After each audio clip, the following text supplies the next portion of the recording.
Are you willing to give it a spray? Yep. All right. Alrighty guys, welcome back. We're sitting down with Todd Jarratt today. For those that don't know, Todd and I have gone a long way back, but first things first, mate. How's life? Yeah, good. Good to be here. Ready? Elaborate. Doing what I love, getting to help people, travel the country doing it. So, yeah. Awesome, good stuff. So Todd and I go a long way back, all the way back to the first memories will be Balranald, hey, Moolameen, back when we were maybe 6, 7 years old. Yeah. Racing as kids out in country Victoria. When you lapped me and I cried. I wasn't going to bring that up, if you want to go there. First memory of Kale was we were at Balranald Club Day and you lapped me in the first 2 races of the day, and my one goal was like not get lapped on the last race. And we literally came over the finish line, the flyover at Balranald, and you lapped me as we went over, and I came in crying. And Pete, your dad, came over and gave us a second-hand tyre to apologise. There's a bit of growing up in the country for you. So we do go quite a ways back, and it's pretty cool from there, always kept in touch. Some of the things you've done in your career have been absolutely unreal. I mean, to think about crossing the finish line at Balranald, out in the country in the middle of nowhere, to being at Stanford University, some personal stuff that we'll get into later, working with famous athletes, inspiring people all over the world. Give us a touch on where you're at now and what are you doing? Working with identity. So just basically what it is with identity is the core of our subconscious. So I work with the subconscious mind. Like, what is the root of causing everything we do? So in terms of psychology, we've got like our actions, behaviours, beliefs and values, and that's typically where people work in psychology or mindset or life coaching, NLP, any of that. Yep. And what I went through with my health and my health journey, which we'll probably touch on and flow into, was I uncovered that there's a layer deeper than all of that, and that's identity. So like my mission, my work, my passion, my drive, everything that I'm here for is about identity. Cool, awesome. So some people may hear that and go, what's that? I've never really heard of it. And I want to make it really clear that 15 years ago, you were the guy at the cutting edge of sports training, sports scientist, all that sort of stuff, physical training. And you really pushed that hard back when it was probably maybe not so common and accepted in the sport. You look at that now, trainers are a dime a dozen, everybody's doing it. And you've not so much focusing on that now, you're moving into the mindset side of things. So in my opinion, you're a type of guy that you don't halve things, and you must be on the cutting edge, and you're always looking forward one step. Yeah. And if anybody truly wants to be great at anything, you've got to be somewhat the first in that field, or at least do something different to everybody else. So it certainly adds a lot of credibility for me to hear that this is where you're going, into the identity, into the mindset. That fast forward 5 years, I think you may be a leader in that area. So what's your thoughts on that? That's the intention. Like I look at the greatest coaches, psychologists, researchers, scientists in the world, and even over the last 60 years that have been around, that have been on the front line of the mind, and they point, they're all pointing arrows at identity or self-concept or self-image or self-perception. They're all talking about it, but no one's actually working directly with it. Yep. And for me, I went through the years of personal development and seeing coaches and doing all that kind of work, programs and seminars and courses and all of that.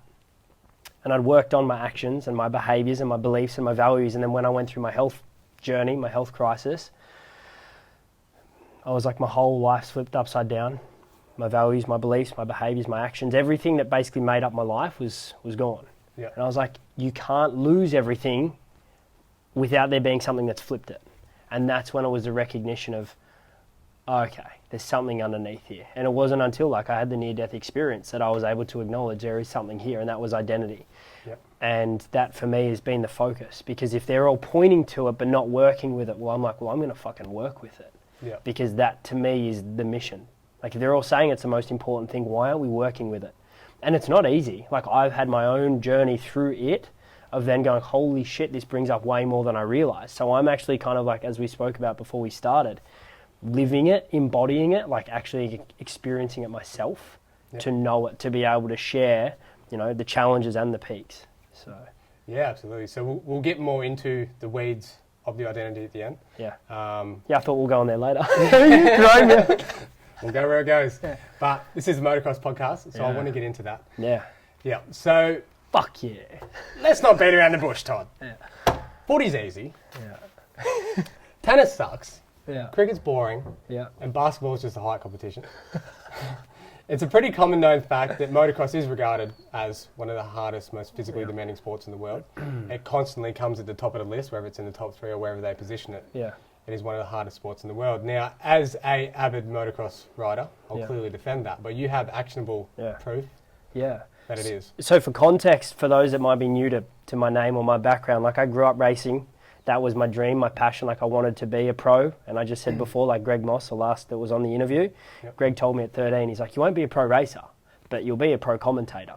And so like I went on and did commentary when I was 13. I started then I got into journalism and writing for MC News and the Nationals and Transmoto and stuff like that.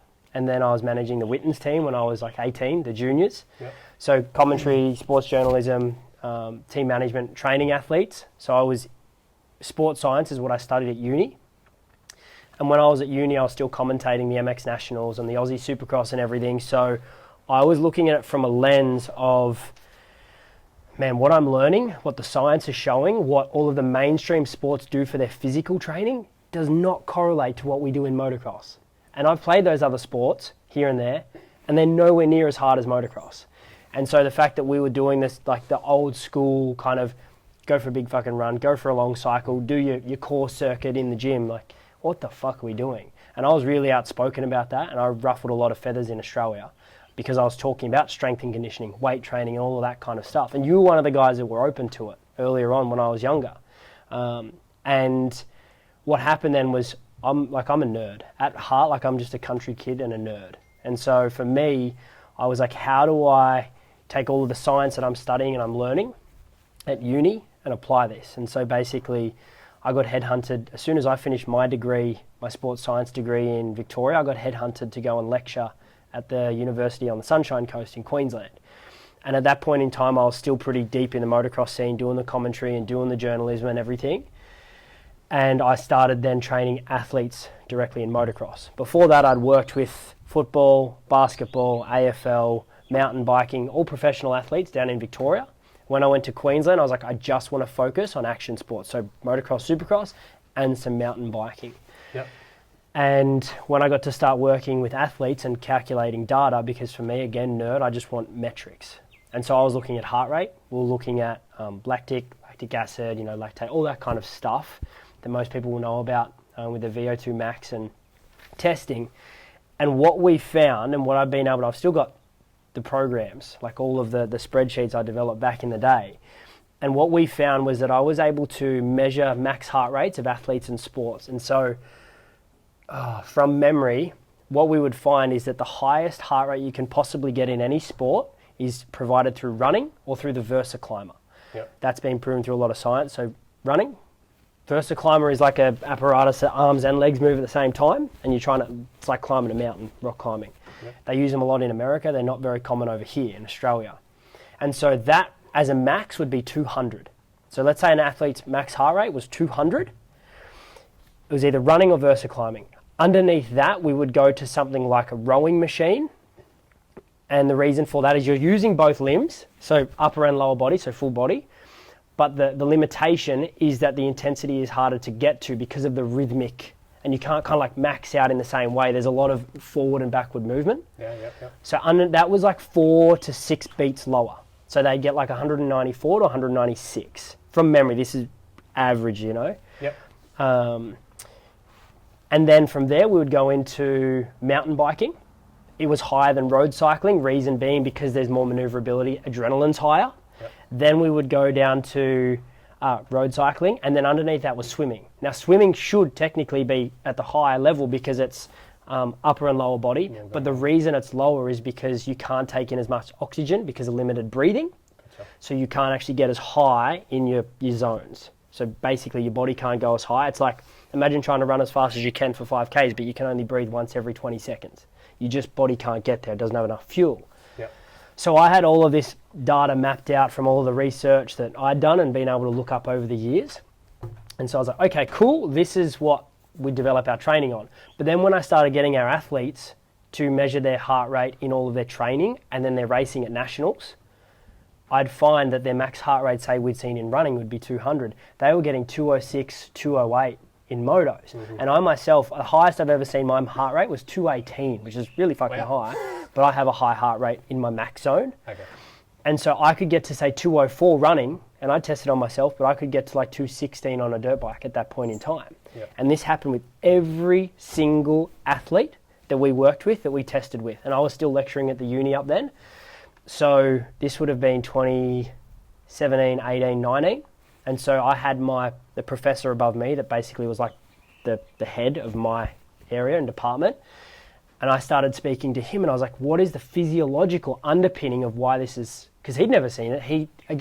I'm like the nerd that gets to bring the science to motocross. Yeah. And I was like, I'm seeing this consistently with my athletes because I was fortunate to be lecturing at uni while working with athletes.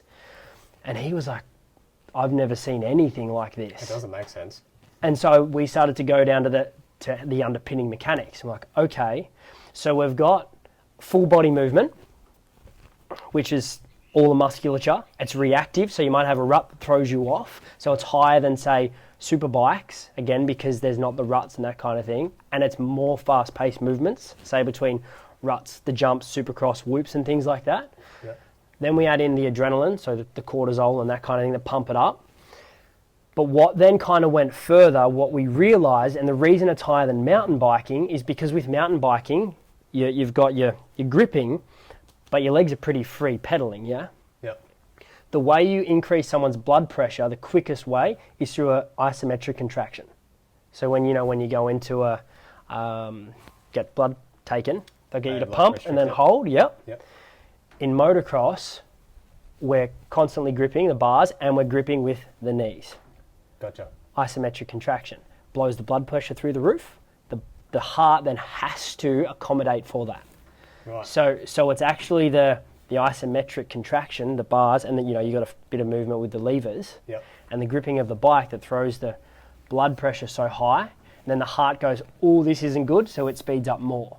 Gotcha. So the reason that we go higher than any other sport is because of those all brought in together. So mathematically, scientifically, motocross is the highest heart rate sport on the planet. Totally agree. So is that essentially you're tightening your body up through grip, but then more is demanded of your body because of the nature of riding a bike? It's not a consistent one shoe size fits all? Yeah, it's because I could say stand here and squeeze your legs, squeeze your arms, squeeze your abs, squeeze everything. Your heart rate won't get that high. But then to add in skill at a fast pace with adrenaline. Reactivity, all of the things. Yeah, it's literally just a concoction of like maxing your body out, which is also why then with motocross on the other side of things, when you stop riding, you're seeking, the next thing because we're so used to having so much running through our body because it's so maxed out. Yeah, absolutely. And then to add to that, like the max heart rates, when we would actually look at them across a moto, a lot of people would say, oh, in a moto, they're running at about 85 to 90. We'd find that they were 90 plus. So they were in red zone the whole moto when we were racing at nationals, not in training, but in their 30 plus ones at nationals, or if they were in, say, MXD and they were doing 20 plus ones, it's a while ago now, they would still be 90 plus. Yeah. Can you replicate that in any other sport? That high of a height rate for that long? I know for me personally, like when I would do a 30-minute moto, rarely ever would it be under 185 beats per minute for 35 minutes straight. Yeah. Which to mimic that on a cycle bike or a swimming pool or running or anything like that, it's damn near impossible, I found. Yeah, see, that's the thing. You could say like running, like a marathon potential, but even then they remain in a zone because it is consistent. There's not reactivity. Like you're doing a marathon, you've got your paces, you've got your intervals all set out where you need to be. Whereas with moto, you don't have that as much. Like you've got the obstacles, you've got the change of terrain, the ruts, all of that kind of thing that keep changing. Much more unpredictability. That's where I look at it and go, from my analytical nerd mind, the science, I go, the closest thing that could be would be mountain biking. But again, it still doesn't have the load of the bike. A mountain bike isn't 100 kilos. Yeah. A mountain bike also isn't creating that constant, adductor pressure, squeezing the bike. So that was something really cool for me to discover and get to bring it to like the guys that have done their PhDs, because he'd actually done work with hand cycling, Paralympics, and they found differences in VO2 and the lactics between the upper and lower body. And so we're able to kind of start looking at those. How does that affect between, say, arm pump and the lower body? Yep. So it's been a few years, but it's, cool to talk about now. How does the adrenaline play into it? Because I know for me personally, sitting on the start line of a moto, I'll be at maybe 120, 130. If you're sitting on the couch watching TV, you're probably at 60, 70 beats per minute. Yeah. What is that? What makes the change there? Psychologically, from where I look at it now, and then linking with the physiology, it's like the performance anxiety. It's the excitement. It's what's to come, because you are still sitting there, but there's the thought of, okay, I've got these other guys. I'm about to go into a high stress environment. It's the preempting.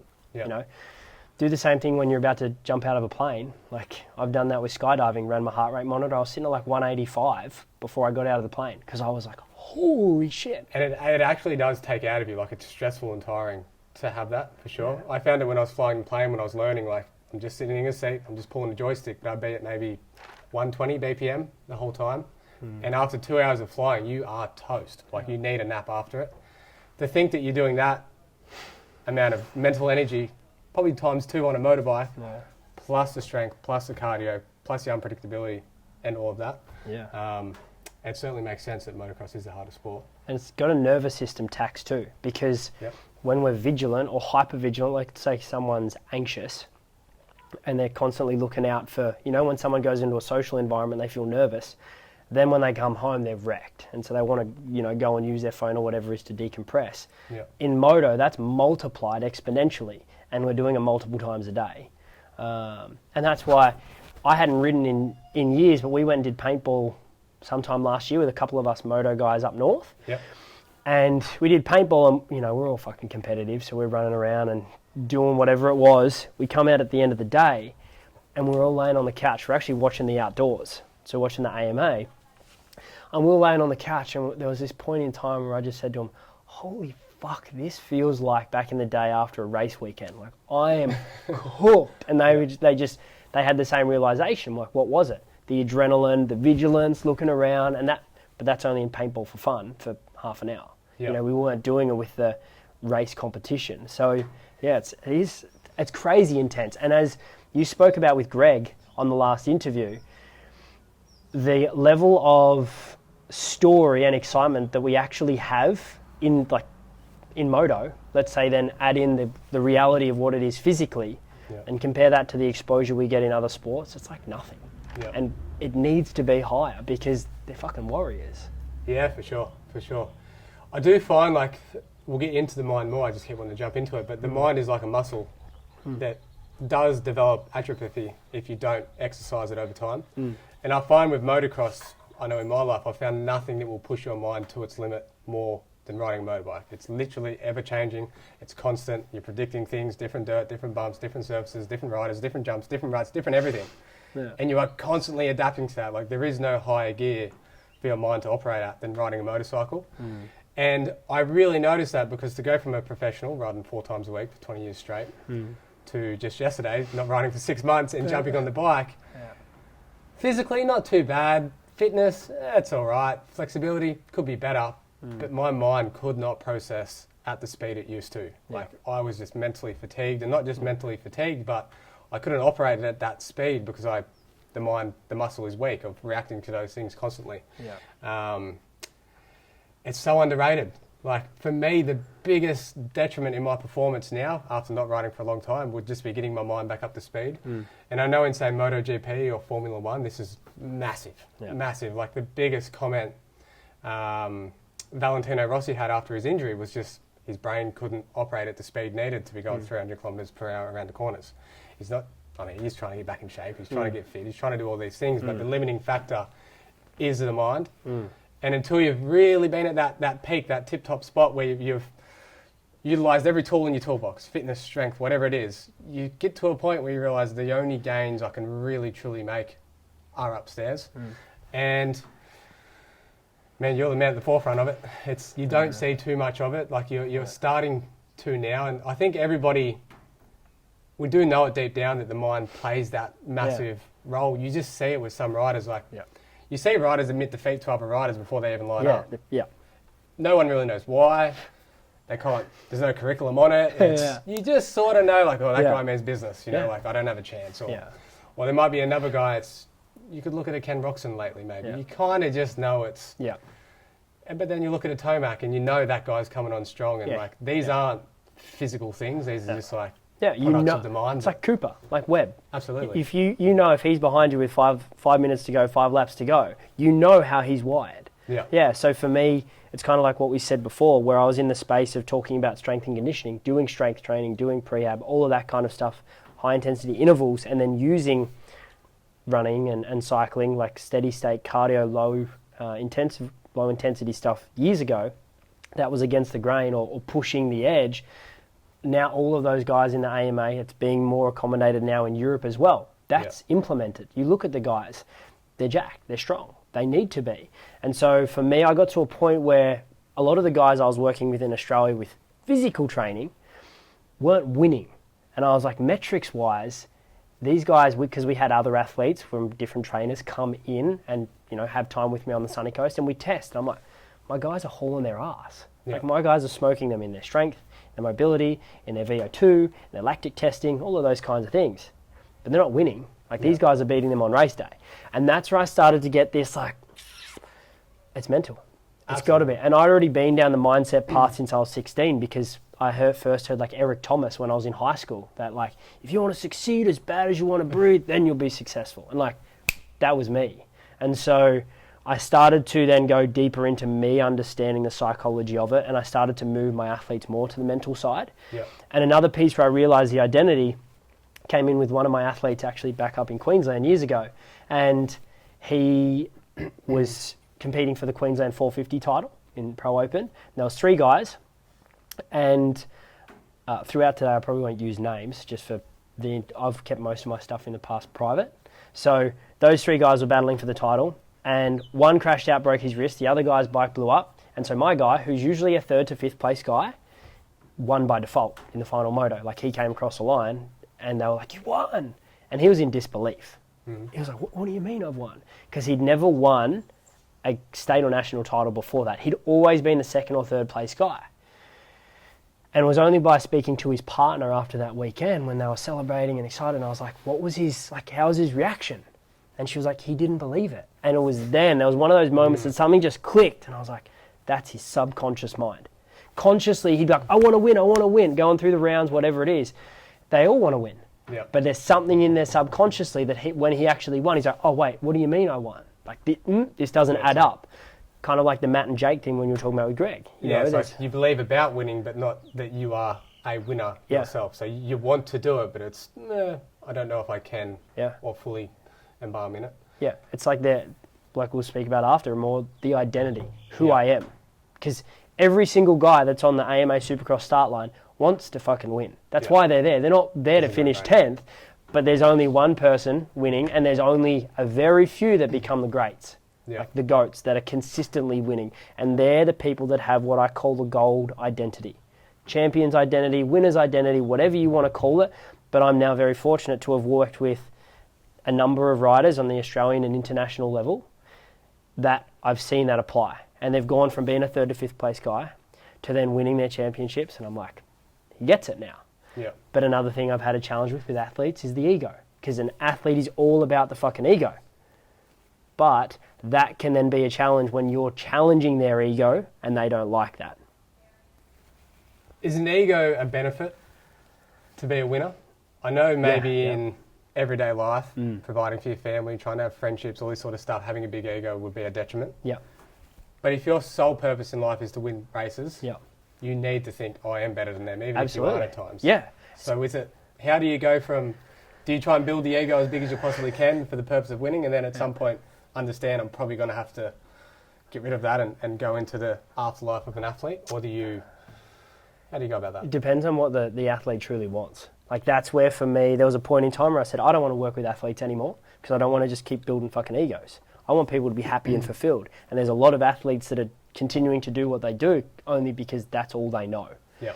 So now if I have someone that comes to me and they want to work and they're like, I want to be a champion, I'm like, okay, I'm going to push your buttons pretty fucking hard to begin with to make sure this is actually what you want. And if you kind of pass that test, then I'll develop you to be a champion.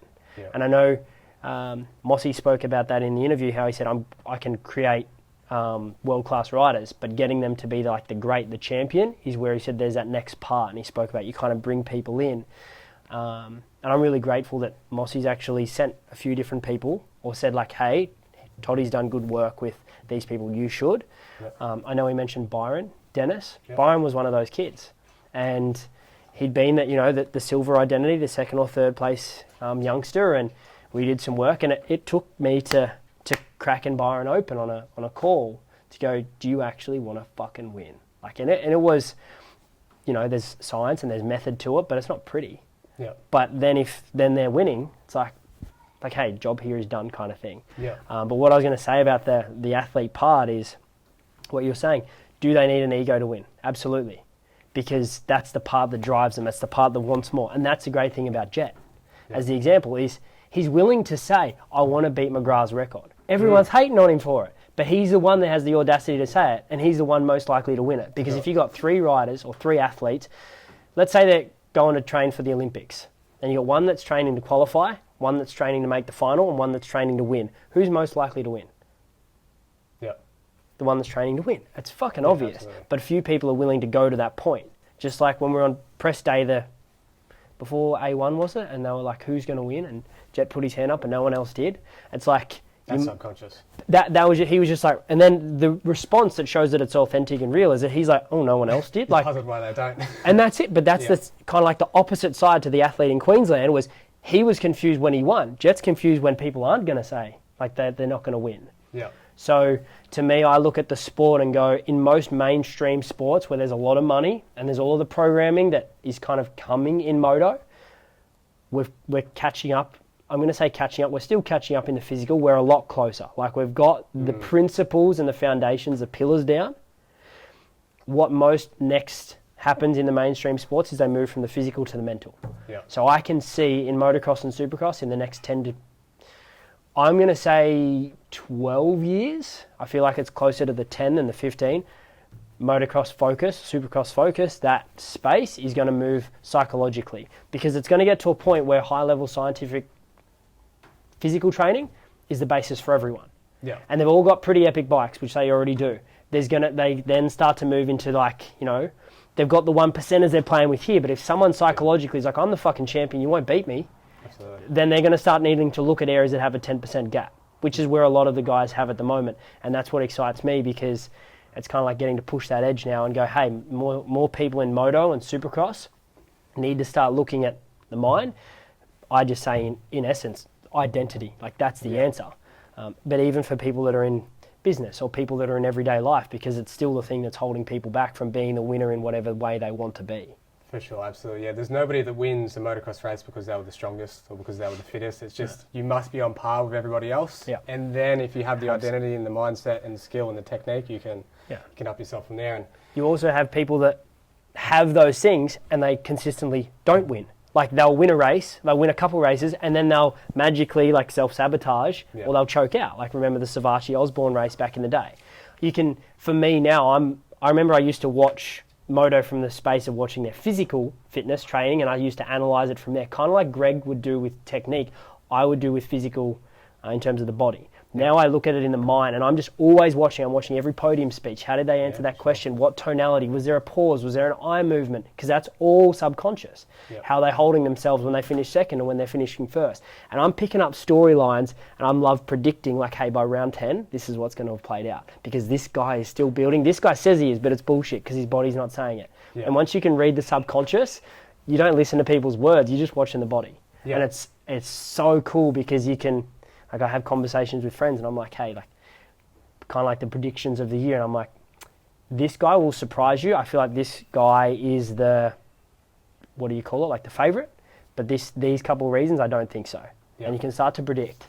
That's been really cool. It's also been a kick in the balls when there's particular guys that I see potential in and I'm like, fuck, they're not doing it like they're, Yeah, one that's probably surprised me this year, I'd say, would be Aaron Plessinger. Usually he's pretty fun, he's pretty charismatic. You sort of see him being a little bit fringy and on the edge in the lead-ups. This year it was pretty much just strictly business. And last year, there was a lot of emotion from him. You've seen it when we come up short in that race or when he did get some podiums. I was really amazed this year that when he did win, it was almost zero emotion. Like there was a bit there, he was happy, he was stoked, but it wasn't like the crying, yelling, jumping. It was pretty stoic, I thought. And to me, for someone not to be that it almost like he had already decided in his mind that I'm going to win this year, and Yeah. I've just done it. Now I'm just going to continue on. It wasn't like, oh wow, I finally did it. It seemed very natural to him. Yeah. And that to me says that his subconscious already believes Yep. he's going to win and will continue. Yep. Whereas in the past, it's always been like, I'd be stoked to win. And I always thought that was cool. And we'll get into the long-term athlete development in a minute, but just to touch back on the 10 to 12 year period, one of my favourite athletes of all time is Mike Tyson. More in particularly Cus D'Amato, his coach. Yeah. And the reason I mentioned, do you have to give an athlete an ego and then get rid of it, is Mike Tyson is like the case study for it. Growing up, he would just read about warriors, about champions, about neighbouring tribes murdering each other. He visioned himself as a god. He even read books and said, I am a god in speeches. He'd talk about eating children because that's what gods did. And Cus D'Amato intentionally gave him all these books and all these scriptures to build an identity of himself that he was a god and he's better than everyone and you have no chance of ever competing with him. Yeah. And if you listen to his interviews, he really truly did believe it. And that paid dividends for him as an athlete. But then if you look at his life after an athlete, absolute train wreck. Like I'm sure he didn't listen to anyone. He had no regard. He just, I'm the man, I'm a god. And if you listen to him now speak, so say he's 20 years of thinking I'm a god, then he's maybe 20 years of realising he's not. I'm just a normal person now. And then now he's in his final 20 years where he's the most humble, down-to-earth, open person. He'll even cry on interviews saying like, I'm weak now, I'm not, I used to be a god, I don't want to go back to being that person because I was a monster, I was an animal, and I'm scared of that version. And I mean, he's got to be the most impactful athlete probably ever, like the way he went about winning world champions, youngest ever heavyweight boxing champion. I mean, he was physically great, but that mindset is, I don't know if we see too much of that. So my question is, long-winded question. It's good. For the mind to be useful to motocross riders, do they have to start at age 5, 6, 7, 8, 9, 10 saying, hey kid, you're a winner. Maybe you're not a winner now, you're going to win. And building that belief, is it self-built from when they're born? Or do you just raise them normally and then maybe at 16 try and instill that they are a winner? Or at some point do you have to go, oh, this might not be great in the afterlife after racing, but for now, you're the best, you're a god, you're going to win, that's it, we don't believe anything else, train your ass off, let's go. The words you said, you're going to win, from a young age. Not you're a winner now, because they also need to know that they're going to lose. So that's a reality. As kids are growing up, and if a kid continually wins all through their amateurs, usually they have an entitlement issue, and you see it a lot of the time. They don't get it when they're pro. And we can think of the Alessis of like a general example. There's so many people that have been like that you look at and they go, they're the next thing, and then it doesn't work. And usually the kids that are second to third in there, when they go pro, it's like the hunger is still there. Think Cooper Webb and Adam Cianciarillo, another great example. You see that there's a hunger, there's a drive, there's a determination, it builds a doggedness and a resilience that needs to be there. If a kid just constantly wins, they're almost like, what's the fun anymore? Like Ty Simmons was a great example. He won so much as a junior in Australia. And then it was almost like, it's not really what I want to do. Like I've done a lot of winning and there's something that's not quite there. So for me, it's you're going to win, but you need to have the work hard mentality. You've got to put in the effort. You've got to be willing to also learn anytime you lose, because I feel like that gold identity can be seeded as a youngster, but shouldn't be, let's call it harvested, focused on the reaping the rewards until they're at least 18.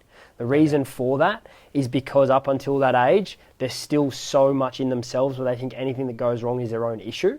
Very egocentric, and it's just development layers of the mind. But for me, it kind of links in with the long-term athlete development aspect of just look at winning whatever you can and just do your best in that, and take every opportunity to learn. Rather than win, just keep learning. Learn from every single thing, because if you accumulate all of the learning, that includes the wins and the losses compared to just the wins, you're going to go far further. So to answer your question, does it need to be instilled at 5, the whole gold identity thing? No, but you can be gold if you work. Creates more desire, because then they're like, I'm not there and I want more. I'm not there and I want more. But if you're like, you're a winner, and the kid's a 4th place kid, they're like, I'm a winner anyway, Daddy. It's like, no, you're not. It's like a participation trophy. Yeah, absolutely. So in terms of Tyson, he's an example of, he speaks about it openly now. He's like, I don't ever want to go back to that person. I don't like that person. But that was his alter ego. Like, he'd step into the ring and he'd become that violent person. He wanted to hurt people. He wanted to kill people. That was it. And that has a strength to it too. Yeah. Interesting. Can people just be born with it and not have to work on it? Few and far between, yep. Yeah.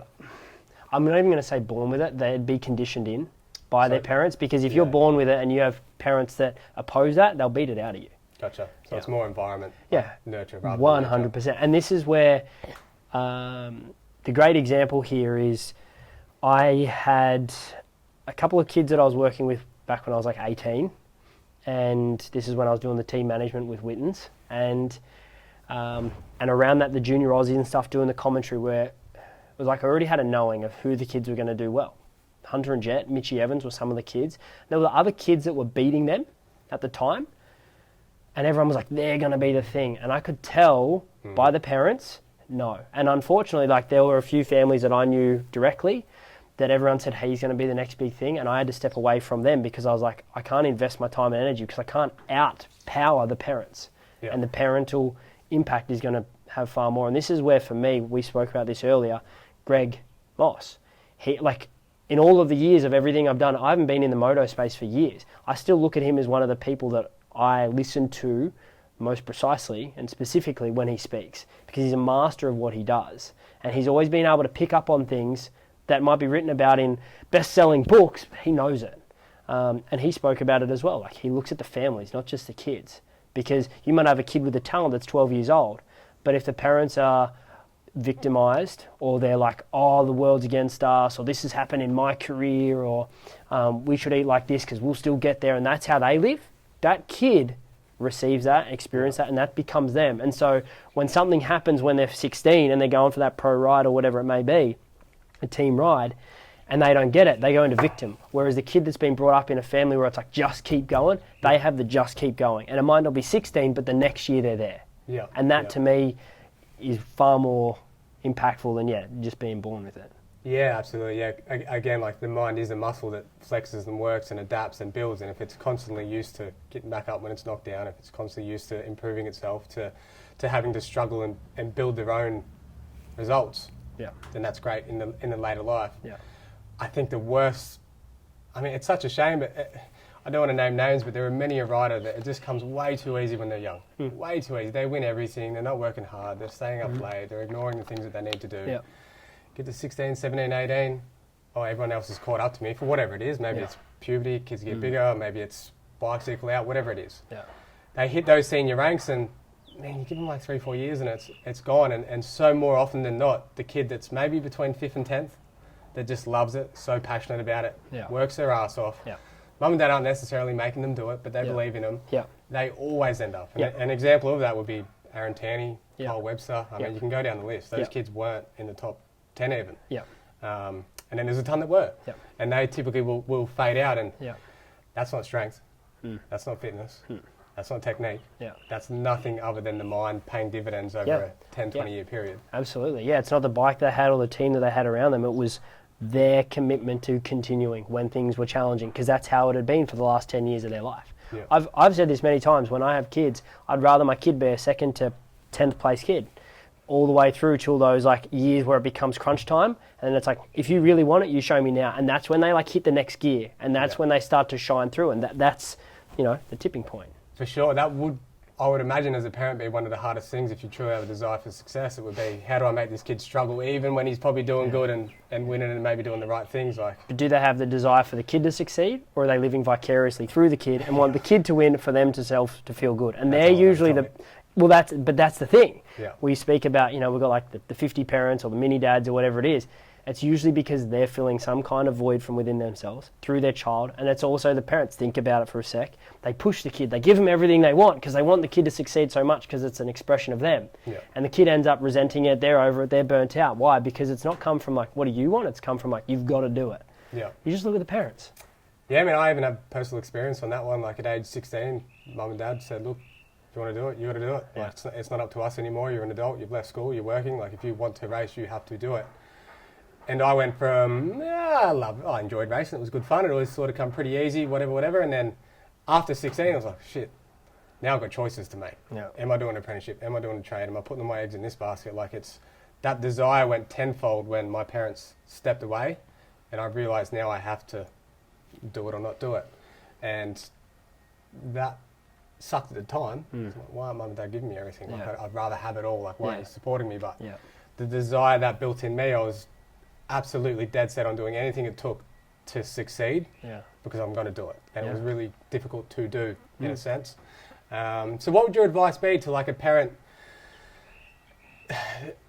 Personalities are so nuanced, it's hard to give standardised advice to this, but what would the framework of motivational talks be to a kid when they're younger? Like, hey, it didn't work now, but we're going to work hard, we're going to fix this. Is it moving forward? Is it analysing what went wrong and then fixing it? Is it saying, you're a god, you're a winner, read this book, like, you're Alexander the Great, like Mike Tyson had? Is it like, what, try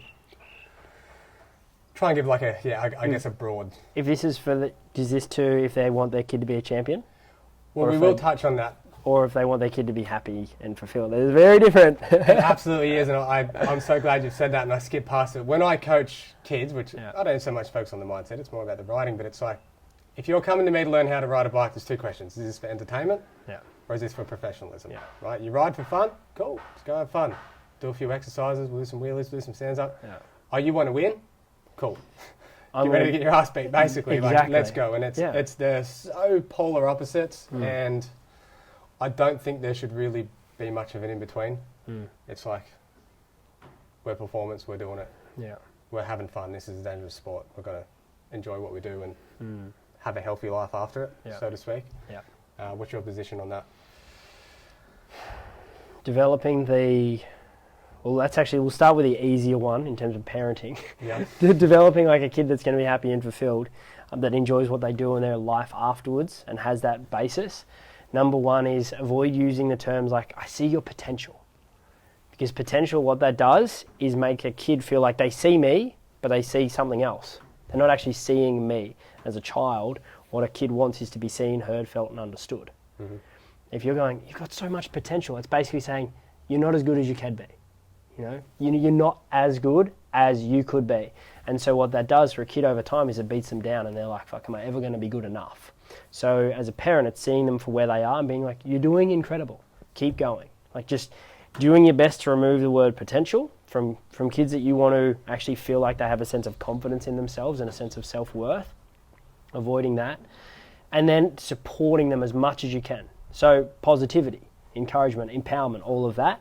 Then give them the piece of, negative feedback, improvement feedback, from a place of, like, we're sitting down eye to eye. It's like, hey, do you want any feedback? Do you want to improve on this thing? Let them answer yes or no. Because usually, if a parent's coming down to be eye to eye, they're making the energetic connection to actually put in the effort to be down with a child eye to eye. The kid is getting what they want, which is love from their parent.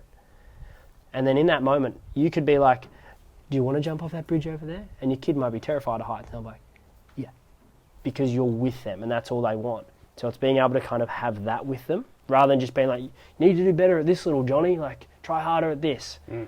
And then again, coming back to like, that was phenomenal, because a kid that has a sense of self-confidence given to them by their parents when they're younger has a far greater sense of self-worth, far greater sense of self as they get older. And as a result, they're able to kind of find their way in the world with a whole lot more confidence, certainty, and clarity.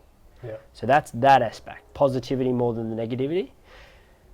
For developing, let's not say an athlete, let's be specific in champion.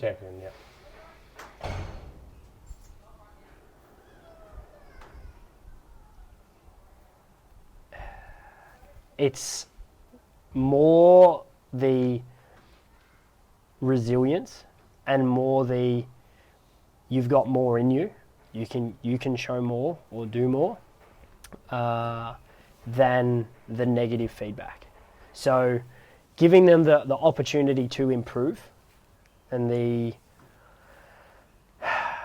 internal or intrinsic desire to improve more so than the extrinsic. That's a simple point to start. Yeah, I'm curious because I feel like you're still tiptoeing around it. Yeah. You are. I mean, I'll give you a scenario. Yep.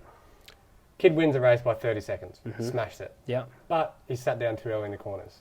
Are you telling him he did good because he won, or are you beating his ass because he sat down in the corners? Gotcha. If you, again, age related. So how you bring it to them depends on what age they're at. If they're before the age of like 10, fuck man, you're basically just crushing them. But once they get to a point where they feel their own masculinity and they're whether they're like as a male, ready to defend and be like, no, that's when you push them harder because they'll push back. So a lot of kids are pushed too early and they break, they crumble. Okay. Their sense of, like you look at a lot of, where this is where we're talking about the mini dads, and it's So you beaten poke the out of them. buttons from 10 years on. It's like for me, it's like when they're ready to push back, Yeah. then it's like, okay, I'll press in now. Because if you press in too early, then the kids just break and crumble. And this is where we've got, and I'm going to be real with it, the soft society, where it's the sense of, like everything needs to be given to me. Because we've got these kids that have been broken early, but it's when they can be at the point where they're ready to push back, that's when it comes in as a strength. Yeah. But yeah, with like champions, again, personality is going to be a big part.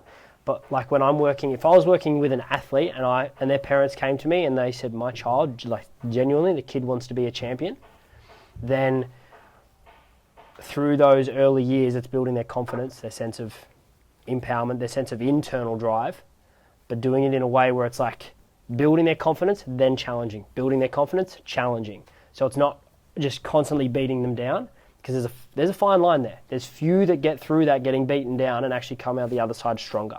Absolutely. You got a Matt, like a Matt Moss is one person we both know is like, man, you show up in any kind of competition with him and you know you're going to have a tough time. He was the born with it. Yeah. Tight, absolutely. Yeah, I have some stories there that Yeah. quite interesting. Yeah. Yeah. Yeah. Yeah.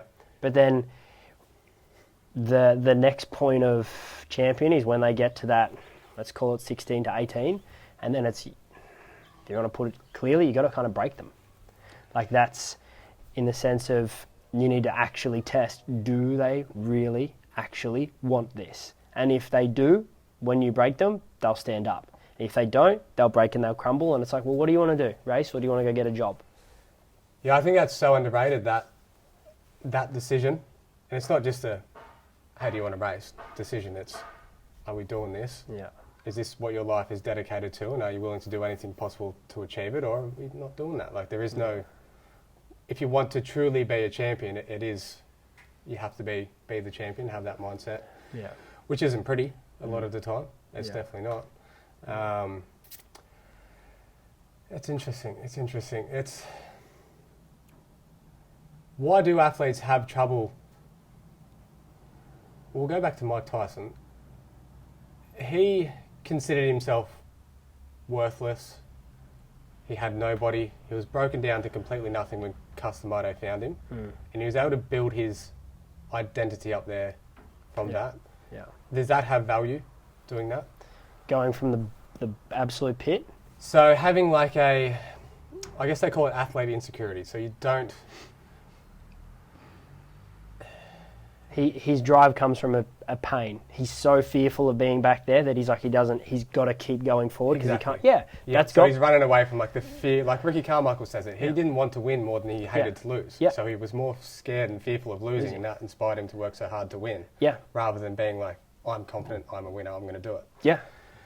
Is there value on Oh, either end? absolutely. Yeah. Well, there's value in that. That's where you'll find the people that are resilient, that they'll find no matter when a challenge arises, they'll push through.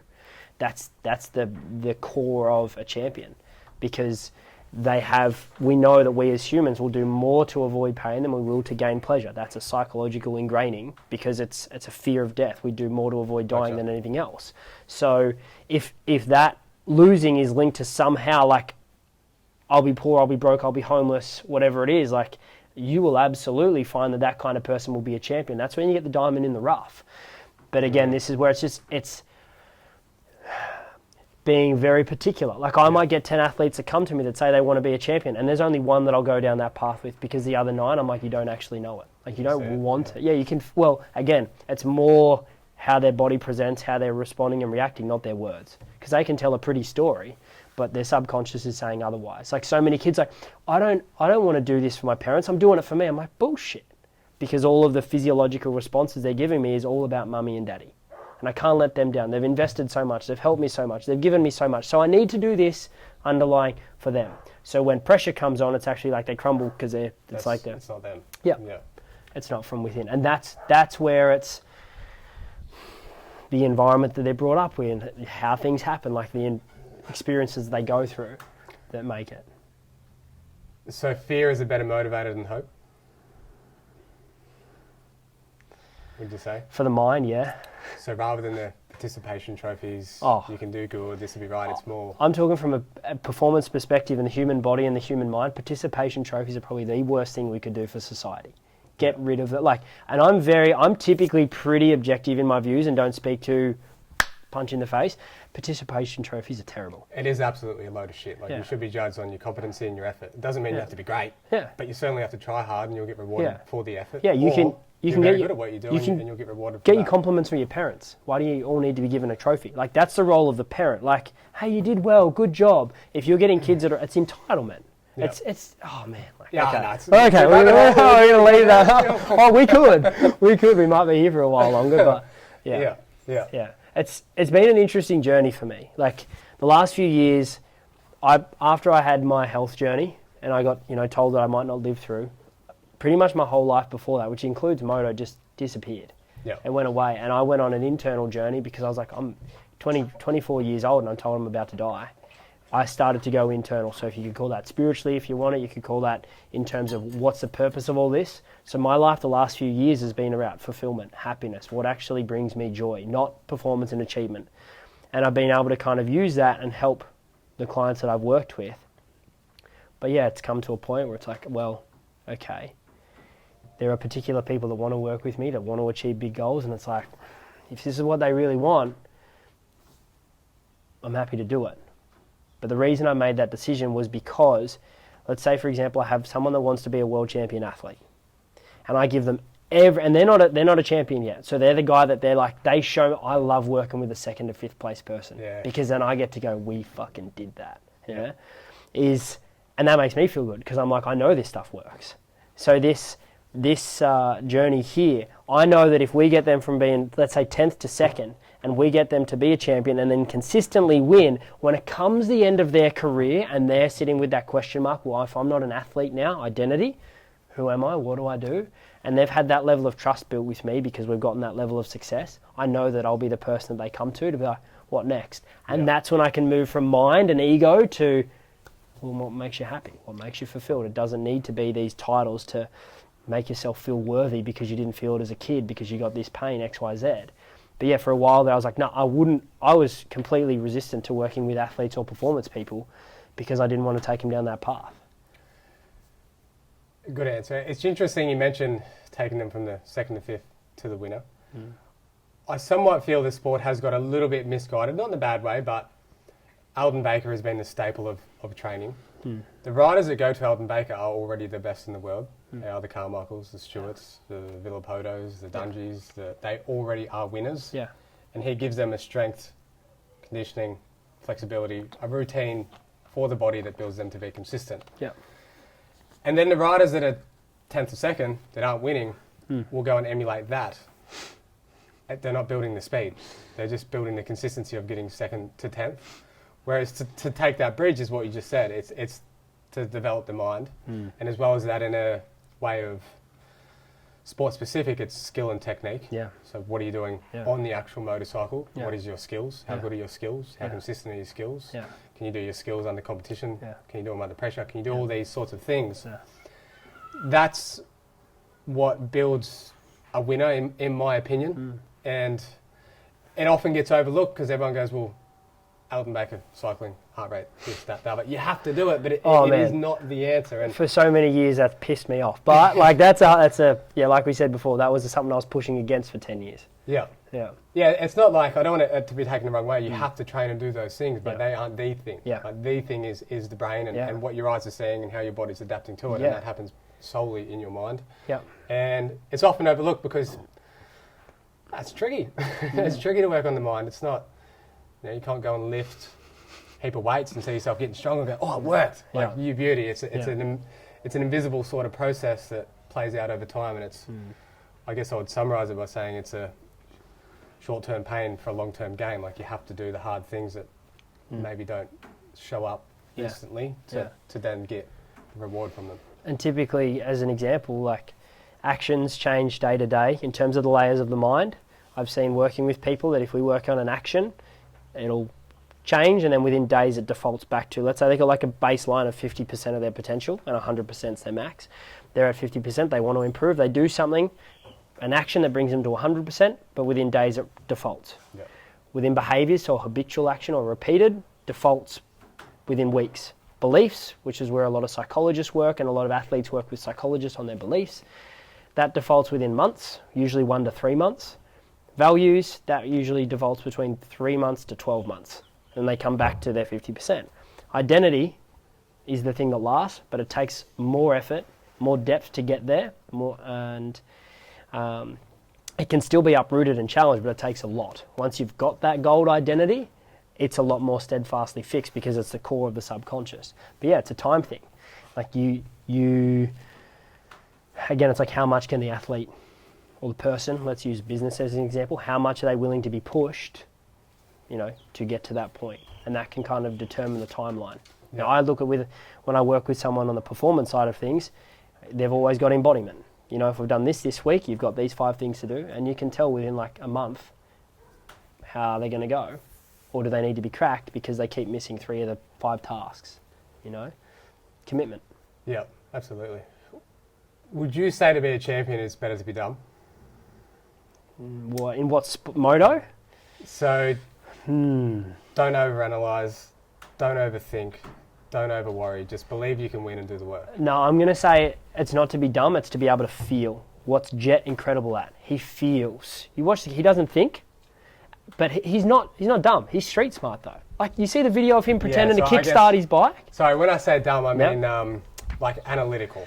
So, okay, not be analytical. Not overanalyze, not paralysis by analysis, not looking at every little detail. It helps. Just like a Matt Moss, like a bit of a bonehead, but a will to win like you've never seen. It helps. It helps in the sense of when it gets to the point of high risk, the thinking isn't there. Not calling you dumb, Matt. Sorry. Oh, he'll come and find you. It's the capacity to be fully present without thoughts. So I'm not actually gonna say yes or no to the analytical part. I'm gonna say, can they feel beyond the thinking? Because look at Hunter, and we know, like I know from having known Hunter for many years how analytical he is. Mitchie Evans is very analytical too. They've gotten to a point where they've superseded most other kids in Australia.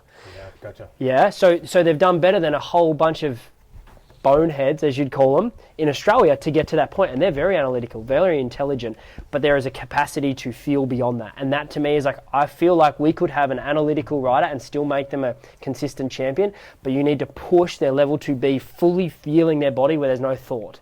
And that's where some people have it gifted, but then if you were to then take that athlete and try to get them to do other things, they don't have the capacity to. Like Novak Djokovic, dude. He is so fucking smart, and he is the greatest tennis player of all time statistically. Yeah. He seems very stoic as well, though. Like, he gets the work done, does it. He's not overanalyzing, he's not anxious, anything like that. It's very... Yeah. I guess you call it analytical in a way, but... Have you ever watched Top Gun? Yeah. Maverick? Yeah. What's he say to Goose? Oh, don't think, just do. Don't think, just do. Yep. But when he says just do, what does he do when he does? Say again, sorry? What does he do when he does? For a moment, when you think back to the movie, he's like, speak to, him and the son both say, like, talk to me, Goose. And then there's that moment where they're, and they go into like flow state, yeah? It's a feeling. That's where I was getting at, where you mentioned with Hunter, maybe sometimes the thoughts would creep in and that would detract from the performance when you just need a presence. Go into it. Fully. And like believe in it and yourself and just act. Rhino, like Ryan, your friend, Rhino, speaks about Rhino. Yeah. But he's bang on when he speaks about Carmichael. Was fully present. Like he said that Carmichael, like he'd notice anything with the front wheel. He wasn't a corner ahead or a corner behind. When I listened to that, that's the aspect of presence. That's the aspect of flow state. That's the aspect of when the brain waves slow down. When we're in flow state, our brain waves go, we've got like gamma, beta, alpha, theta, delta. basically in those waves, the lower they go, the more hypnotic, the more in flow state we are. Yeah. And so when someone goes into flow state, there's less thinking. So scientifically what you're saying, less thinking, yes, better performance, but only because they're more present in the field. So it's like we can cultivate presence and in the field in particular situations where they can have, let's say they're sitting down with their athlete manager or their agent or whatever it is, and they're over here thinking and analysing for business assets, whatever it is, investing, do that. And then as soon as you have particular anchors that you're using, as soon as they put the helmet on, as soon as they smell the fuel, whatever it is, and that all switches off. Yeah. And that's the alter ego part, where they Wake go up into half an hour this. later. Yeah, literally, it's like, and then they come back, and they go in and they come back. And that's something that is, what I'm saying is, like I said before, you can develop that. Absolutely. It's easier to have one than the other, but you can develop that. I will push back a little bit. I would say you would develop that, but not in motocross. You would develop that through meditating. Oh, yes. Through reading. Yeah, absolutely. The one thing, because I listened to that when Rhino said it, is that it's a feeling. How do you increase a feeling when you're riding? No, it's presence. It's all of the stuff outside of it. Things yeah. outside. Oh, So it's I not don't work. scrolling TikTok's brain. It's not being hyperactive. It's not doing any of these things. And that will translate to the bike. Yeah. But I think it's a little bit of a shortcut to just say, if you want to be better, just have more feeling with you. That is a little bit of a pet peeve of mine, because it's... Yeah. Are you talking about being on the bike? Yeah, how do you tell someone to... How do you work on a feeling on a bike? Like I understand how you do it outside, and that will translate because it's part of your identity that you just go into a zone, that flow state. Yeah. To me, the bike side of things is more, you need... It needs to be actionable things, which to me is skill. So working on rhythm, timing, hand-eye coordination, depth perception, all these sorts of things, they are actionable things that you can work on. Yeah. And that will give you the tools so that when you are present, because you're a person that can become present, you can then put that into action on the track. I mention this because if Jett didn't train strength for a year, he's going to beat 99.9% of the world, people in the world. If he didn't train fitness, if he jumped on a stock bike, if he did a whole host of things, if he ate bad food, he's still going to beat the majority of people. So what is the factor that makes him better than everybody else? It comes from the mind. I'm sure if he rode around distracted, thinking about dinner, he'd still be better than everybody else. What sets him apart is what his eyes will see and how his body will react. Yeah. To me, I equate those two skills, like neurological pathways in the brain, and they can be developed. But if you develop them, and then you go and race and you aren't using those or maximising what you've learnt by being present, it's kind of like you need to have both. I often feel like there's skills are so often overlooked, it's become a bit of a curriculum to just say elbow up, on the toes, technique. To me, if Jett put his elbows down, or any fast rider, they're still going to go quicker than most. If he hops on the arches, it's still going to go quicker than most. Whatever it is. The only thing that you can't replicate or take away is if you put a blindfold on him, he's not going to go quicker than most. You look at Weston Pike when he lost eyesight in one eye, his lap time's doubled straight away. Vet riders beat him now, just because his eyes aren't processing what's coming. So for me personally, I think skill development is... Whether you want to put that number one or number two, and then the other, we'll say 1A would be being present, and then those skills. Another way I would summarise that is if you look at your phone, the software inside the phone, the app, that's what is the product. That's the useful thing. Yep. In the body, that's the skill, that's the presence, that's the rhythm, the timing, all those sorts of things. Then you have the hardware, which is the bit around it. The hardware would be, the bit around it. That is your mindset, your will to win, your determination. Yeah. And then you have the shell, so the case of it. Yeah. And that's the fitness, the strength, these outer extremities. If you don't have the software, it's no good without the hardware. And if you don't have the hardware, it's no good without the shell. Yeah. Would you agree with that? Or? So what are you in principle saying? I'm in principle saying that you can be as fit and strong as you want. You're not going to end up being the best. Yep. Agreed. You can have the mindset of a winner. Yep. You're not going to be the best. Yep. If you have the skill, you can be the best. Yeah. But then you need to add in the mindset, and then you need to add in the strength and the fitness. Yeah. A lot of people just go for strength and fitness. Yeah. Forget about the mindset. Forget about the skill. Yeah. And it's kind of like where it's stuck at stage 3 and skipping 2 and 1. Absolutely. Well, but this is the difference between what we're talking about here is if we keep those as columns, 3 columns, we've got, let's say, physical, mental, skill. physical, mental, skill. Yep. Because we'll separate skill because they each impact each other. Yeah. Because if you're physically fit, that'll impact your mental, or it'll impact you more power in your skill. There we go. But there's a tap up there.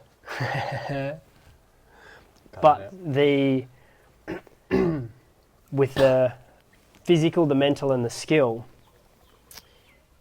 if we take physical and skill, you've got your Aaron Plessingers, you've got your Ken Roxons, you've got your Justin Coopers, you've got the contenders. Yep.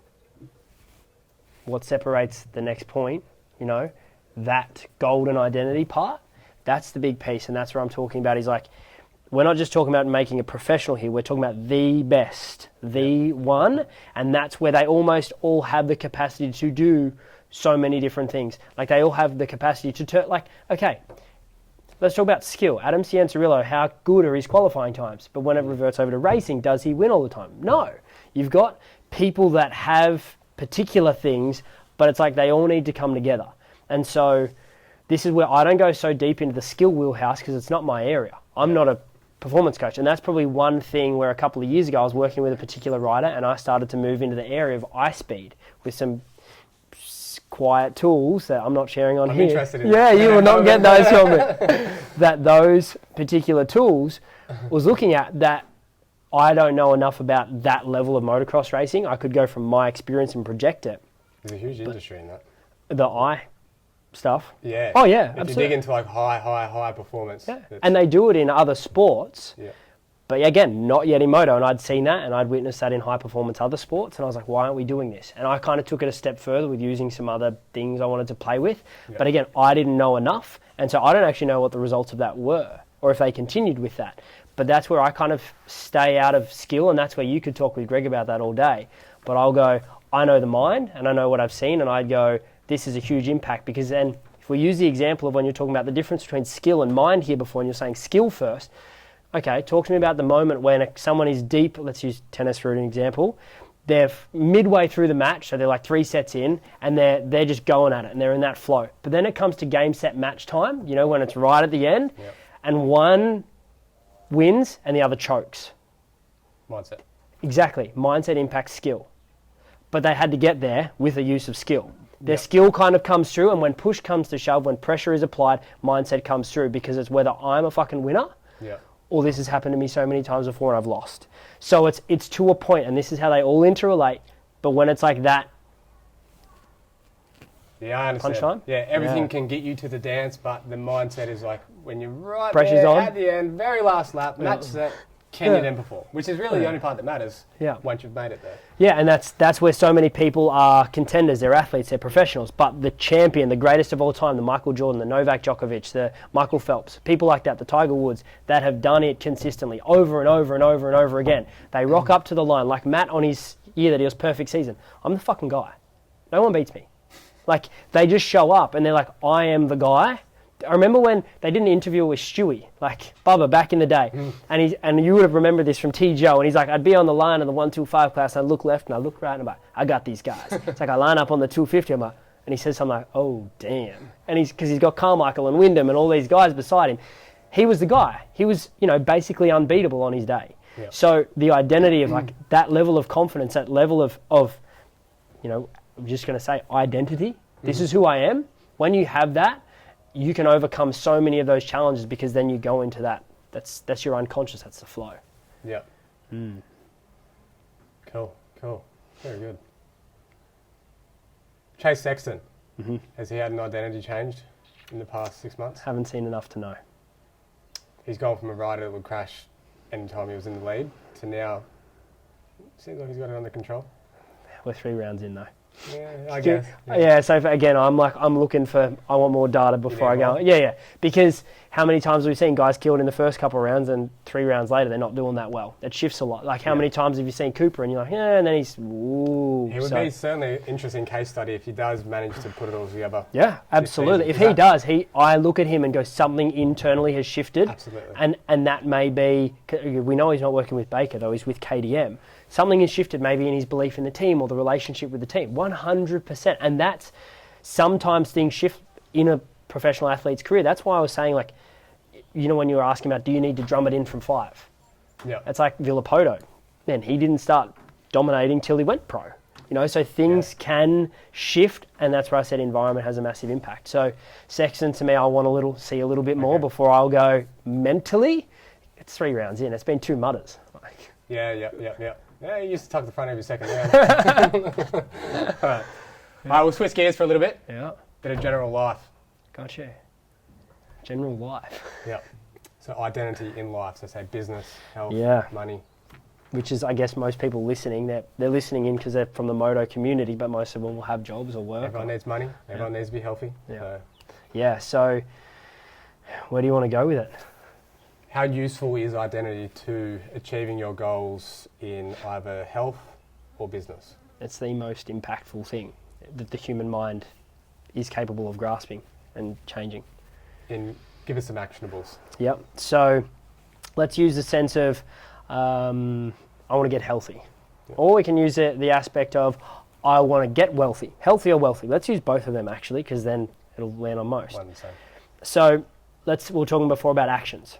So someone's like, I want to get healthy, I want to get wealthy. It's like, I'm going to go for a run. Okay, I'm going to read about investing today. Cool, they take that action. But then do they go for a run the rest of the week or the rest of the month? No. Do they read another book? No. Okay. Action, they default.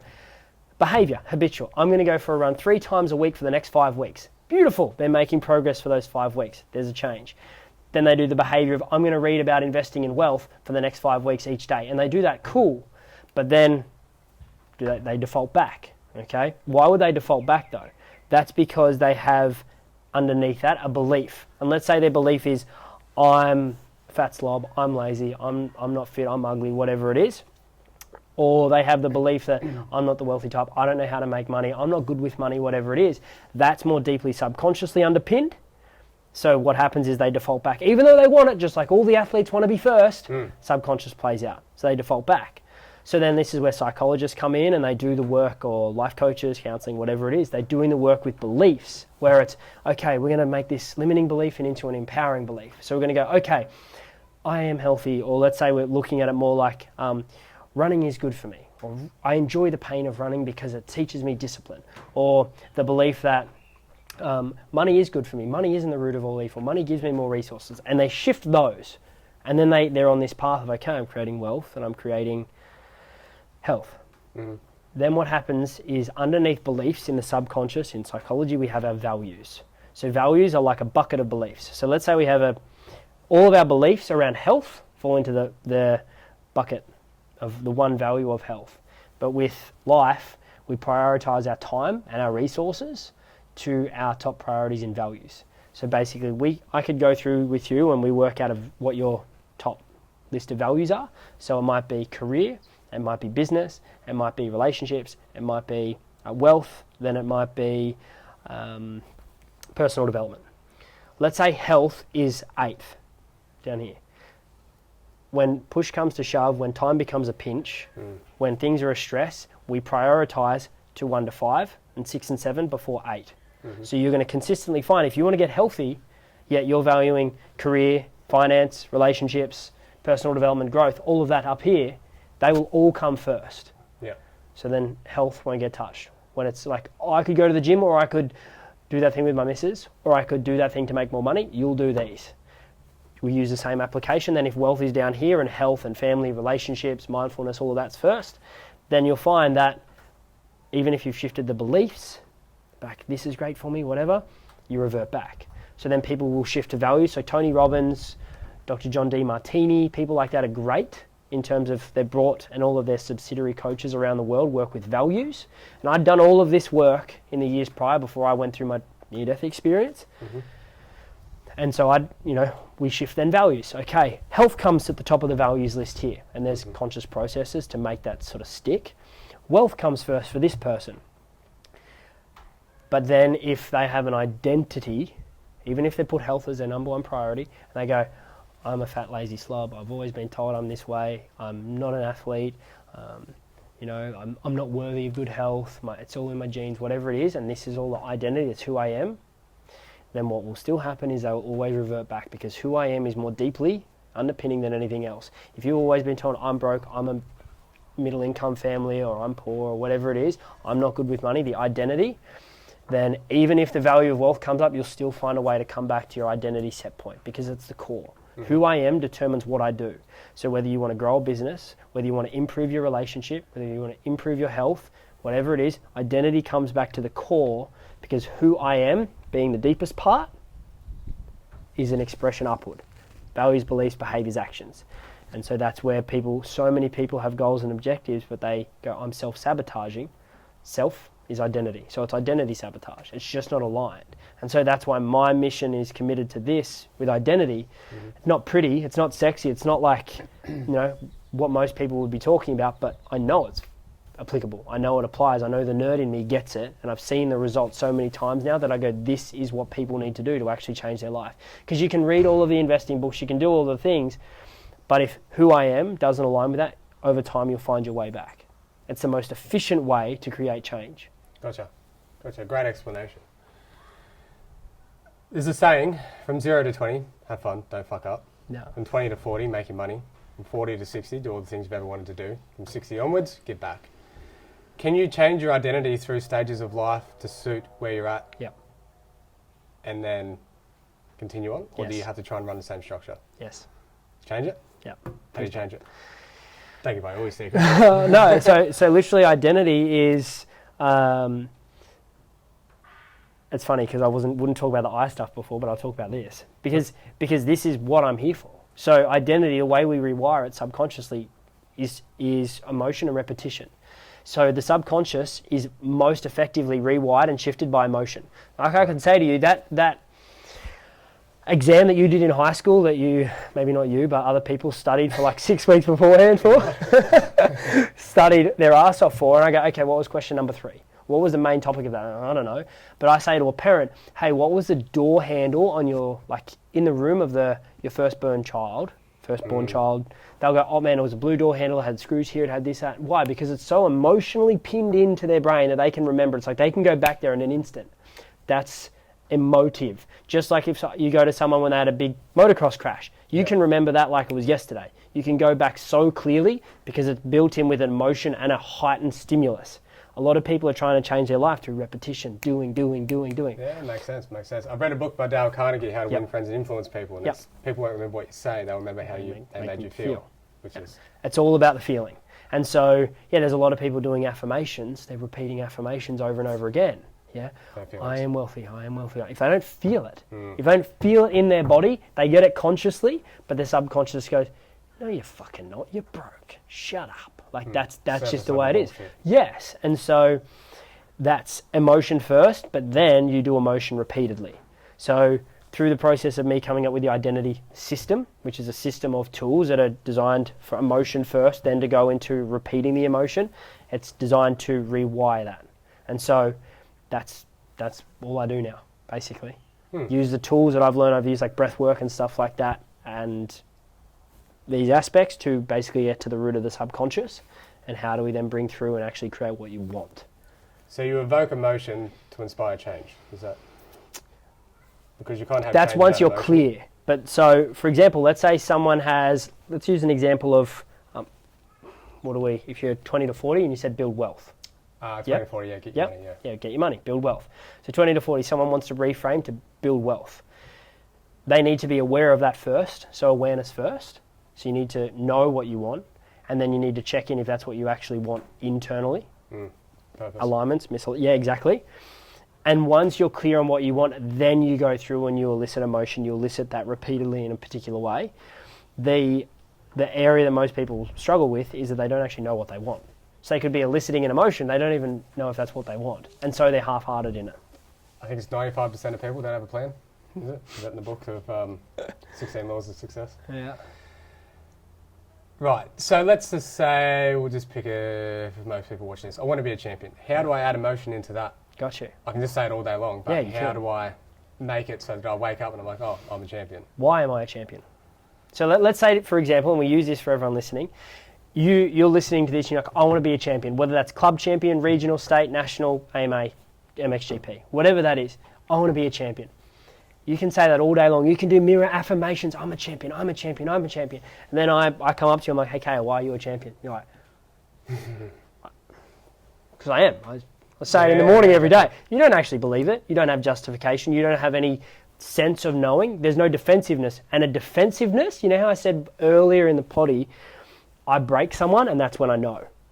So if I go, why are you a fucking champion? And you go, because you don't believe it. Yeah. So for me, I know when I go, why are you going to be a fucking champion? You go, because I do this, because I do this, because I do this, because I do this, because I went through this, because I went through this. Pushback. There's actual skin in the game. There's actual belief. And that's with one of the young riders in Australia that was a second or third place guy that's now done really well. Yeah. And to push and go, do you actually fucking want this? And that pushback is the emotion. That's the emotion. And so for context here, Greg spoke about him, and we'd done work together, and it was, for me, I've had this now with a few different athletes, it was like, we got into a point, and they're like, we're all sweet, we're all sorted, and I knew as a coach and a mentor, this has actually happened with a number of athletes, where these other athletes are like, you fixed me, whether it's been they're injured, they're out, they've got all these issues, they're 10th place when they used to be battling for whatever it was, and then I take them from there to they're battling for wins again. Yeah. My issue as a mentor, as a coach, is I'm not done until you are winning the championship and you've already won it. And you've won it. For me now, it's like a non-negotiable that I'm bringing forward with any athlete that wants to work with me. Until you've won the championship twice, we don't stop working together. Because I've seen it now multiple times where athletes are like, you fixed me. I'm good again. I'm back to where I was. I'm like, I don't want you back where you were. You want to be a champion, you're not champion yet. Yeah. So that's something I've had to learn the hard way, because I look at guys on the international level that I've worked with and they are competing for world titles. But I'm like, fuck! Like, that really shits me, because it's the level, you're so close, and there's these, when you get to that point, there's 1%ers. Tiny little things that are playing out that are so deeply subconscious that they're not saying, that the people around them, the team or whatever it is, can't pick up on. But when you know the physiology of the body and when you understand how it's playing out subconsciously, the way their shoulder moves is like, there's something there. And it's picking apart. That's the difference between third and first, or second and first. Doesn't that encompass the power of the mind? Like, you could have the factory team, the bike, the training program, the strength, everything, and there's just that one little thing somewhere off in the distance in the past that's holding you back because you still believe in it even though you don't know it. Yeah, and it is. Like, I haven't been in moto for years. I'm still a fan of the sport, which is why we're sitting here today, because I still love it. I still watch the Supercross and the moto and keep up with it. But that was an example of was like, it came to a point start of last year where speaking with the family, and it was like, hey, we want to check in, and basically the intention of that process was, I was like, okay, I need to go through a process to push, to break and actually see what's in there. So that's what's required. Very good, Toddy. We'll wrap it up, Toddy, but before we go, diet. Yeah. Tell us what you know.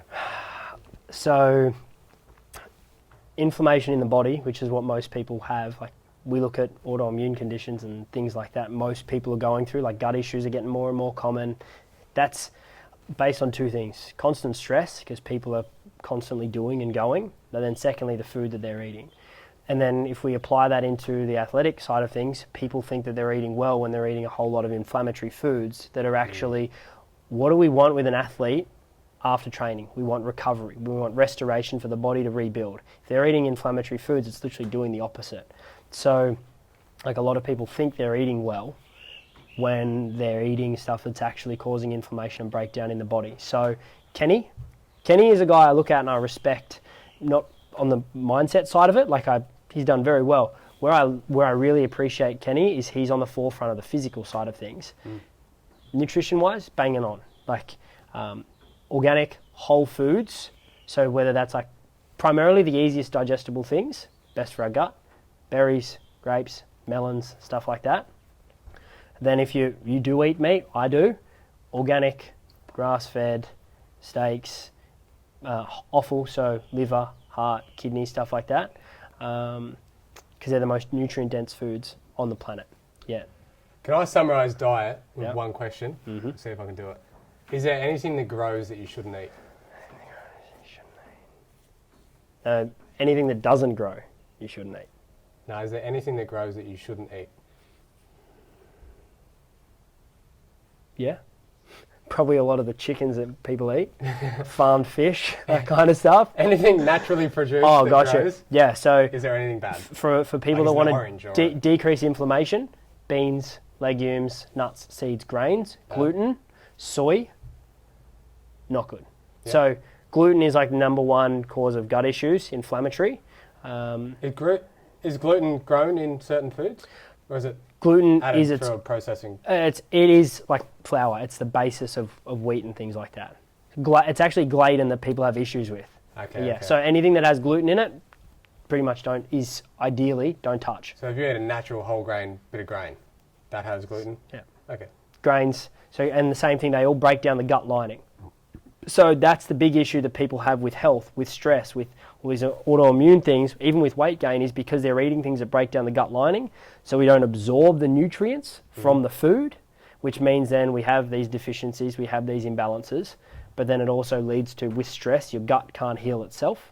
So then we have breakdown the conditions that are coming around. So, Right, so I say gluten, soy secondly. Soy is terrible for your gut. what does soy grow in? So like edamame beans, soybeans, Yeah, those kinds of things. Yeah, anything soy based, Okay.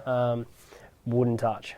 So like tofu, people think that they're vegan, they're eating well, and they're eating tofu like it's artificial. tofu a lot don't of, grow. yeah, exactly. Anything else that grows? Is there a type of meat? Is there a type of fruit? Is there a type of veggie that should be avoided? That part becomes more individual, like nightshade vegetables, eggplant, tomatoes, onions, things like that. They can be touchy for people, like inflammation. Everyone has a different gut microbiome. Some people are really great at eating just meat. Some people are really good at eating just berries. Depends on where they are in terms of evolutionary, where their ancestries come from. So people that have been brought up around the equator are great on like fruit and fish. People that are from areas that it's constantly cold, different diet. Now, things that are processed, chips, sugars, canned Coke, this goes on. Is there anything that doesn't grow that you can eat that is good, food-wise, not supplements? To generalize right now, no, not really. Like nothing that's processed is working. and anything processed, I say don't touch, because it's designed.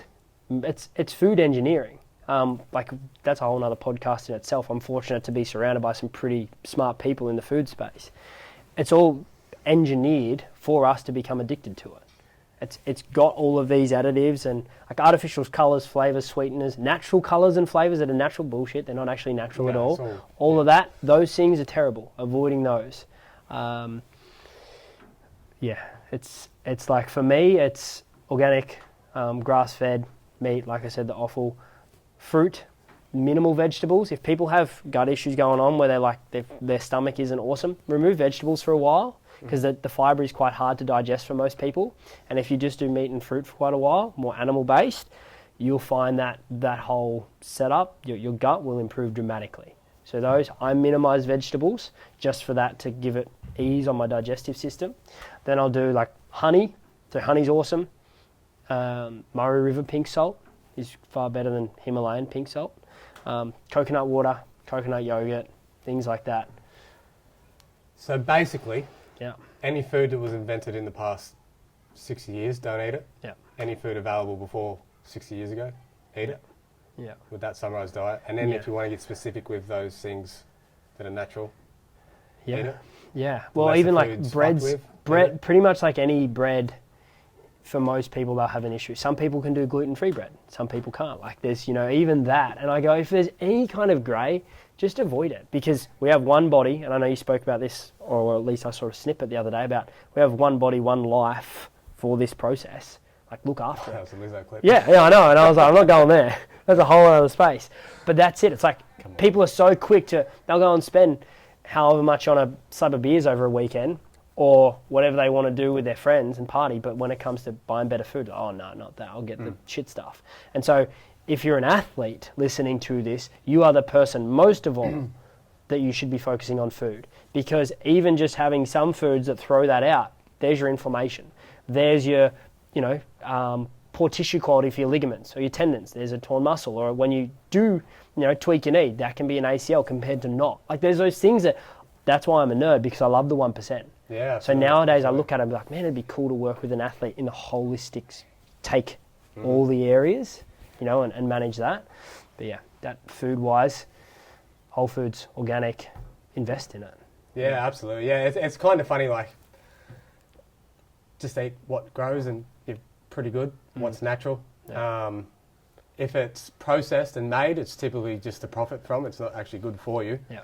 Yep, the things that grow that are natural that anybody can get, that we've grown up on for the last 20, 40, 50,000 years. That's such common sense.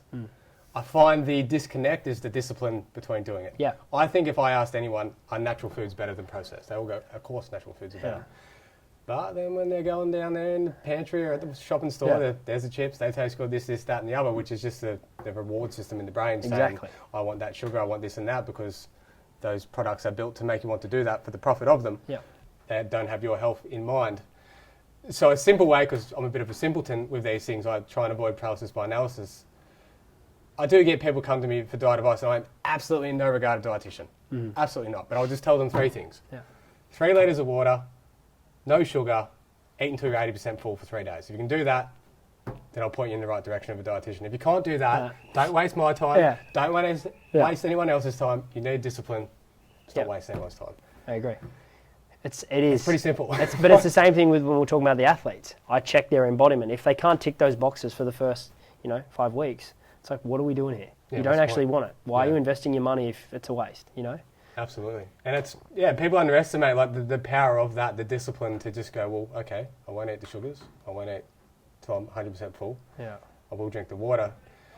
It is a challenge to do that day in and day out for people that are so adjusted to just taking the good things. It's a hot topic, diet. It's a hot topic. But the customising the natural things to your certain body type, how do you go about that? You could do a blood test. What do you... inflammation test? How? In terms of the foods for specific people?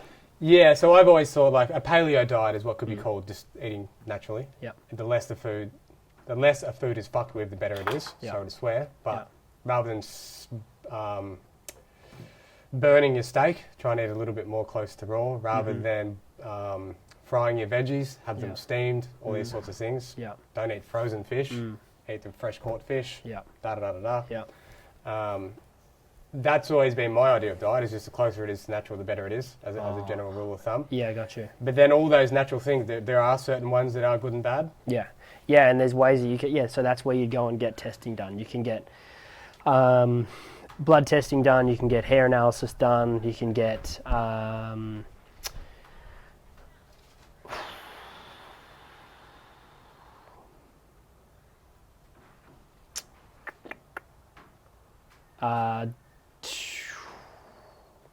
now I'm going to go back. Microbiome testing, microbiome testing, things like that. Yeah, there's different ways that you can find out your sensitivities. Yeah. And that escapes me now, but yeah, there was when I was going through my health issues years ago, I went through loads of different tests to find out. Yep. But then eventually I still found out when I kind of got down to the crux of it, there was foods I was being told to eat that should be great, but my gut wasn't in a state to be able to handle it. And they were natural type of foods? Yeah, vegetables. Whole heaps of, just vegetables, like spinach, lettuce, tomatoes. Like I couldn't digest them. I had no capacity to so my body was working overtime to do so. And that's where I go, if someone's got any kind of gut issue going on, pull it all the way back. Lots of fleshy fruit. Yeah. So when I say fleshy, we mean like grapes, berries, melons. That's bananas, avocado, stuff like that, that's, stone fruit, soft flesh, it's easy to digest. And when you have easy digestion, it means the body works less hard, so then it can heal and recover sooner. And then kind of bringing in your meat. And if you really want to go after it, go for your nutrient-dense food that doesn't taste so great and have less of it, like raw liver. Yeah. With honey and pink salt, man, I love that. But I'm also the kind of person that goes, as you said, to the extremes.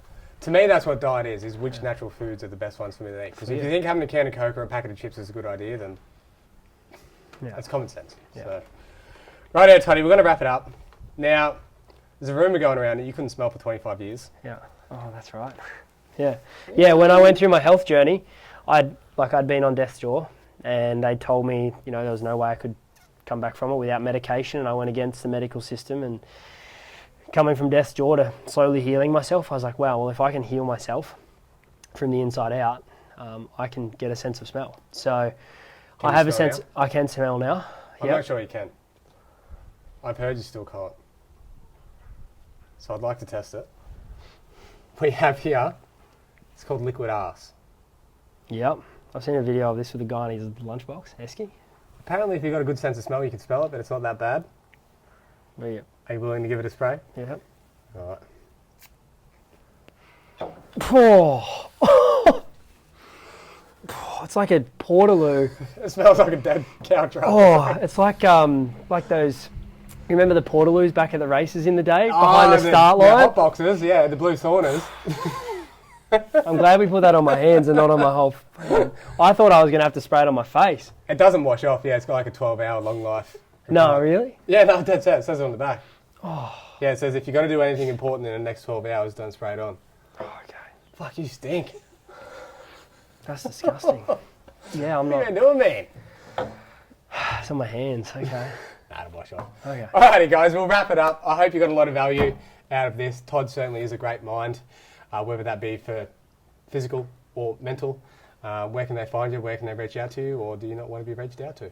No, Instagram will be Identity Mentor. Yep. If you've got sort of deeper questions about your own journey, your own program and stuff like that, you could shoot me an email. So it's grateful@identitysystem.com.au. The website, which is identitysystem.com.au. Basically, the crux of what I do is with the identity system. There's tools that I bring in from all the work I've done over the years to optimize for each person, but there is a system and a process I use as a baseline. So there. Yep. Cool, mate. And I'll do a bit of a vetting system for you. If you're not serious about what you do, Don't touch me. don't touch Todd. Do not talk to me. Yeah, Todd's 10 years ahead of the curve, champions, athletes, the top of the tier. And it shows, mate. So, thank you. Thank you, legend. Cheers, buddy. They took some of the fart. Happy days. Going there, lose